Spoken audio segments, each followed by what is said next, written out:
Well, thank you very much. I remember hearing John Gallardi from time to time, former football coach, at moments when he was introduced, he would say something like, you know, a guy ought to at least be dead when people talk like him about that. So, well, greetings, President Hinton, President Hemeseth, faculty from St. Ben's and St. John's, staff, parents, friends, and of course, our graduate candidates and our undergraduate candidates. It's a wonderful day. When I was asked to consider standing up here and making some remarks, I thought back to the graduations and commencements that I'd been part of. High school here at St. John's, and then I went on to a training school, a business school. And I tried to remember, what did I recall of those experiences? Well, for high school, I remember the last name of the person who spoke. I think it was Sinner. I think he went on to become governor of North Dakota, but I don't remember what was said. There wasn't any takeaway. At St. John's, I remember very clearly who spoke. Andrew Young. He went on to be congressman, U.S. ambassador to the United Nations, mayor of Atlanta, confidant of Martin Luther King, head of the Southern Christian Leadership Conference. But I don't remember anything he said. At Stanford University, I don't remember who talked or what was said. There was absolutely no takeaway for me. Now, those who know me, like my family, may think that's a reflection on me. I hope that's not the only thing that's true. So, in the few minutes I've got here, this little journey I'm going to take myself on in your presence, there's going to be 3 stages to it. The first stage is I'm going to tell a short story about Gandhi. In the second stage, I'm going to tell you about some things that work for me, some tools that work for me. So here's a toolkit. And in stage 3, I'm going to do my best to give you something memorable to take away. We'll see if that works. So let's go on stage 1 of the journey, which is about Gandhi. I heard this story years ago that a mother brought her son to see Gandhi. She was concerned that he was eating refined sugar and it was unhealthy for him. And she knew that her son respected Gandhi and would listen to what he said. So she made her way to Gandhi. You can picture him sitting, weaving. This mother and her teenage son come forward, and she says, Gandhi, refined sugar isn't healthy. Please tell my son not to eat it. I'm sure he'll listen to you. So Gandhi paused for a moment and said, come back in 2 weeks.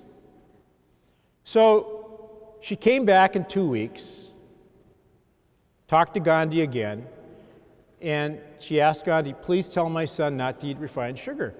And he said, please come back in a month.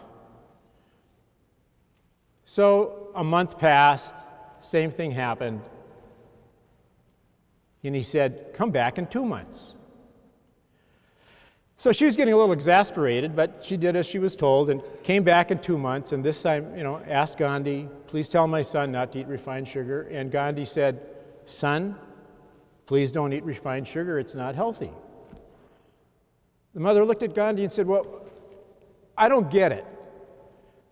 First you made me wait 2 weeks, then a month, then 2 months. It's been 3.5 months. Why didn't you just tell him when I first came? And he said, first I had to stop eating refined sugar. Now, this brings us to stage 2 of this little journey, where I'm going to talk about things that work for me. I don't necessarily want to confuse this with advice, but these are things that have worked for me. I've got a toolkit. I brought some tools that work for me, and I'm going to describe them to you. There are 8 of them. Let's see, I'm gonna dig in the bag here, see if I can find the first thing, which is a bag of sugar. A bag of sugar. I think we all remember Mary Poppins. You know, a spoonful of sugar helps the medicine go down. Well, what does that mean for me? It means, you know, really be focused and tough, really tough on issues. But be really gentle with people. I was reminded today of a small bit of the Rule of St. Benedict, where it says, you know, attend with care and the ear of your heart. Attend to matters with the ear of your heart.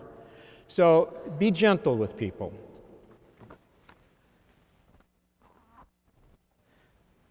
I'm going to get a little help here. If you just hold that bag, I'll drop this in gently. Here we go. Okay, the second item, if I can find it in here. Here we are. Hard to see, but these are thank you notes. And much has been said today about saying thank you.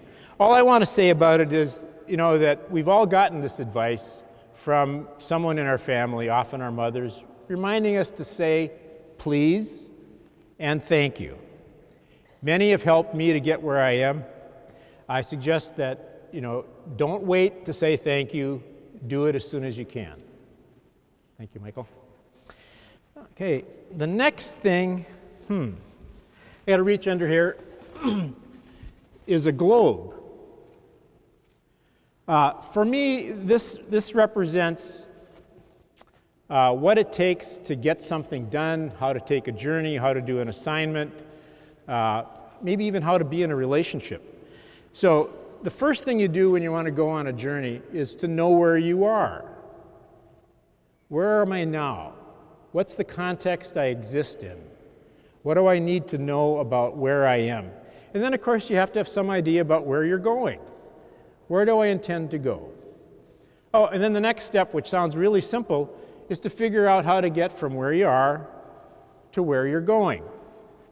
Now, the reality is, almost always, that you make a plan, you enter into reality, and the plan explodes.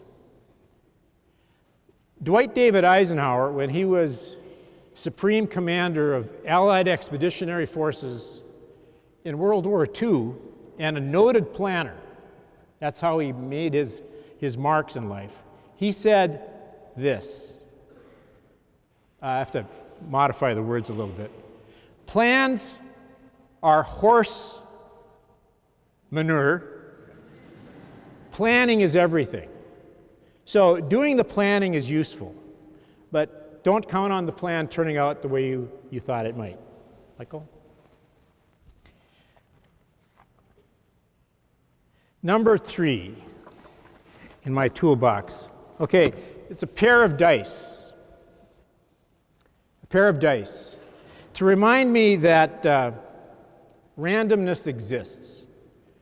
You know, physicists know deeply that at the smallest level of matter, randomness rules. You can't be certain. There's only probability. So I've come to understand that even really, really good decisions can end up with bad outcomes. And of course, bad decisions can also end up with good outcomes. It's hard to tell sometimes whether I'm good or I'm lucky. But I do know that psychologically, whenever something goes right, I'd love to take credit for it. And whenever something goes wrong, well, it was just bad luck. Okay, we're halfway through. The next thing is a magic wand.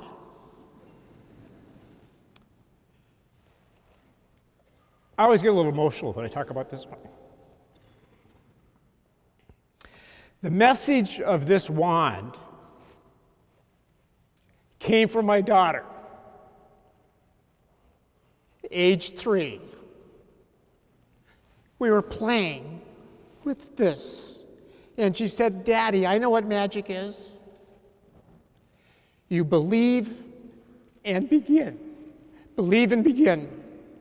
So you just start. You make a commitment, you start, and then you persist. Thank you. Okay, let's see. I have a favorite book. I don't dip in it nearly often enough. It's a book of Chinese wisdom, centuries old, called the Tao Te Ching. The Tao Te Ching. Has a lot of lessons, good lessons. What I use it for, principally, is to remember to not resist what is. Don't resist what is, but to use it. Don't swim against the river. Let the current carry you down across the river. It also helps me to remember to do what I can with what I have, where I am, and then to just let it be. Okay, number 7, an all-time favorite. This might get in your eyes. This is a handheld mirror. Handheld mirror. And this is a tool that I found very useful whenever I'm in doubt about who's responsible. Pick this one up. I know who it is. Now, it's also useful to see who's gaining on you. But let me tell you a short story about how this mirror played into my life and why I'm here 20 years later. So 20 years ago, a fellow wanted to see me, so I always say yes when somebody wants to see me. And he came in after 45 seconds of small talk. He said, I want to buy your business, how much? And I said, well, it's not for sale. And he said, no, how much do you want? And I said, well, why do you want it? And he said, because he owned, he ran a publicly traded company, and he wanted to do some portfolio management. When their earnings were down, our earnings might be up, and smooth earnings. It's a well-regarded portfolio management theory. And I said, well, that's great. I understand why you'd want an enterprise like ours. Why do you want this specific one? Because we've never met. And he said, well, I know you hand out tools to all your employees. And one of the tools is a mirror. And you tell them whenever you're in doubt about who is responsible, pick up the mirror. So he said, that's the kind of business I want. So this was 20 years ago. Think about information technology. Well, you guys don't know about that. It was before you were born. But there weren't websites as numerous as there are now.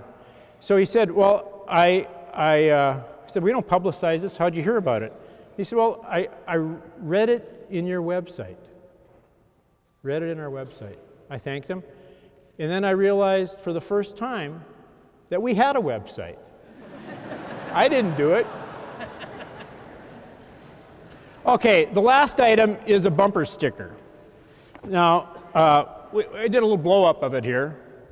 It says, don't believe everything you think. Now, what does this call out to me? It tells me to remember that facts are useful, so are beliefs. Don't confuse them. Facts are useful, so are beliefs. Don't confuse them. So now we're at stage 3. We're at stage 3.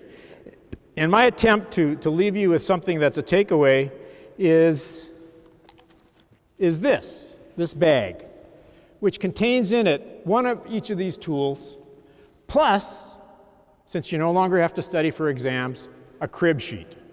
So I ask that when you leave today and make your way to the Stephen B. Humphrey Auditorium or the plaza in front of it, there'll be a place there where there's one of these for each of the graduate master's degrees and undergraduate degrees. Sorry, none for anybody else. And thank you so much for hearing me out.